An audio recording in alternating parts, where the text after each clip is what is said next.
దక్షిణాఫ్రికా, Zimbabwe, Namibia ఆతిథ్యం ఇస్తున్న ఐసీసీ పురుషుల వన్డే ప్రపంచ కప్ 2027 కోసం ఐసీసీ సరికొత్త ఫార్మెట్ను ప్రకటించింది. మొత్తం 14 జట్లు పాల్గొనే ఈ టోర్నీలో పోటీని మరింత ఆసక్తికరంగా మార్చడానికి 3 ప్రధాన దశలను ప్రవేశపెట్టారు. ముఖ్యంగా తక్కువ ర్యాంక్ కలిగిన 3 జట్లు సూపర్ సిరీస్ ఆడి ఒకటి గ్రూప్ స్టేజ్కి అర్హత సాధిస్తుంది. ఆపై 12 జట్లు 2 గ్రూపులుగా అంటే 6 చొప్పున విడిపోయి 30 మ్యాచ్లు ఆడతాయి. ఆ తర్వాత సూపర్ 7, సెమీఫైనల్, ఫైనల్ మ్యాచ్లు జరుగుతాయి. పురుషుల వన్డే ప్రపంచ కప్ 2027కు సంబంధించి ఐసీసీ వేదికలను ఖరారు చేసింది. దక్షిణాఫ్రికా, జింబాబ్వే, నమీబియాలో ఈ మెగా టోర్నీ జరుగుతుందని వెల్లడించింది. మొత్తంగా 12 వేదికల్లో ఈ మ్యాచ్లు జరుగుతాయని పేర్కొంది. మొత్తం 57 మ్యాచ్లకు దక్షిణాఫ్రికాలో 8 నగరాలు, జింబాబ్వేలో 3 నగరాలు. అంతర్జాతీయ క్రికెట్ మండలి అంటే ఐసీసీ పురుషుల వన్డే ప్రపంచ కప్ 2027 కోసం సరికొత్త ఆకర్షణీయమైన ఫార్మెట్ను అధికారికంగా విడుదల చేసింది. గత 2 ఎడిషన్లు అంటే 2019, 2023 మాదిరి కాకుండా ఈసారి పాల్గొనే జట్ల సంఖ్యను పెంచి 10 నుంచి 14కు పెంచారు.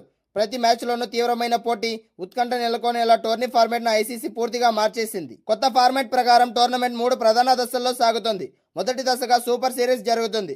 క్వాలిఫై అయిన 14 జట్లలో అతి తక్కువ ర్యాంక్ ఉన్న చివరి 3 జట్లు కూడా రౌండ్ రాబిన్ పద్ధతిలో తలపడతాయి. ఈ సిరీస్లో అగ్రస్థానంలో నిలిచిన విజేత జట్టు ప్రధాన గ్రూప్ స్టేజ్ రౌండ్కి అడుగు పెడుతుంది. మిగిలిన 2 కూడా జట్టు నుంచి నిష్క్రమిస్తాయి. రెండో దశ అయిన గ్రూప్ స్టేజ్లో మొత్తం 30 మ్యాచ్లు జరుగుతాయి.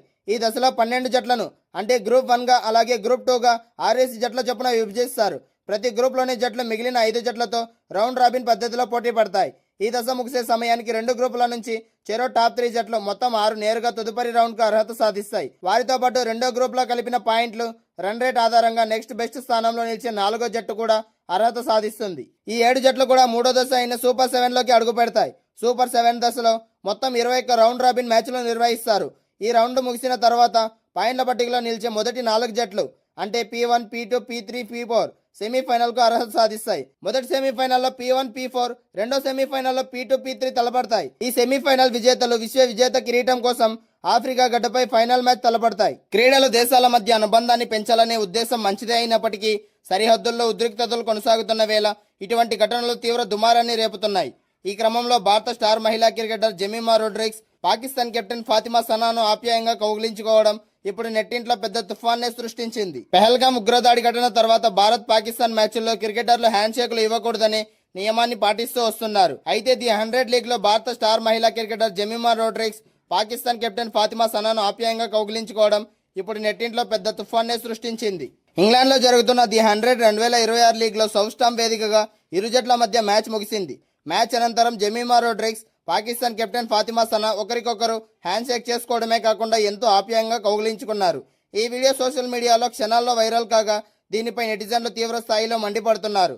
సైనికుల త్యాగాలను మర్చిపోయి ఇలా ప్రవర్తించడం ఏంటని కొందరు ప్రశ్నిస్తే, క్రీడలను రాజకీయం చేయకూడదని మరికొందరు సమర్థిస్తున్నారు. పాకిస్తాన్ కెప్టెన్ సల్మాన్ నాగాకు కూడా హ్యాండ్ షేక్ ఇవ్వడానికి నిరాకరించారు. ఆ తర్వాత మహిళల T20 ప్రపంచ కప్లో కూడా భారత కెప్టెన్ హర్మన్ ప్రీత్ కౌర్ కూడా పాకిస్తాన్ కెప్టెన్ సనాతో హ్యాండ్ షేక్ చేయలేదు. అయితే బీసీసీఐ పరిధిలోకి రావడంతో ఈ ఫ్రాంచైజీ లీగ్ కావడంతో జెమిమా ఈ నిబంధనను పక్కన పెట్టినట్లు కనిపిస్తోంది. ఐసీసీ నిబంధనల ప్రకారం మ్యాచ్ ముగిశాక హ్యాండ్ షేక్ ఇవ్వడం తప్పనిసరి కాదు. అంతర్జాతీయ పోటీల్లో భారత జట్టు ఈ సంప్రదాయానికి దూరంగా ఉన్నప్పటికీ లీగ్ మ్యాచ్లో జెమిమా చేసిన పనిపై భిన్న అభిప్రాయాలు వ్యక్తమవుతున్నాయి. ఇది బీసీసీఐ ఈవెంట్ కాదు, క్రీడల్లో దేశాన్ని నింపకండి అని ఒక వర్గం కామెంట్స్ చేస్తుంటే మరికొందరు మాత్రం దేశం కంటే ఏ లీగ్ ఎక్కువ కాదు అంటూ జెమిమా ప్రవర్తనను తప్పుపడుతున్నారు. క్రీడలు దేశాల మధ్య అనుబంధాన్ని పెంచాలనే ఉద్దేశం మంచిదే అయినప్పటికీ సరిహద్దుల్లో ఉద్రిక్తతలు కొనసాగుతున్న వేళ ఇటువంటి ఘటనలు తీవ్ర దుమారాన్ని రేపుతున్నాయి. ఐసీసీ నియమాలను అతిక్రమించకపోయినా భారత పట్ల ప్రజల్లో ఉన్న సెంటిమెంట్ను గౌరవించడం ప్రతి క్రీడాకారుని బాధ్యత అని అభిమానులు అభిప్రాయపడుతున్నారు.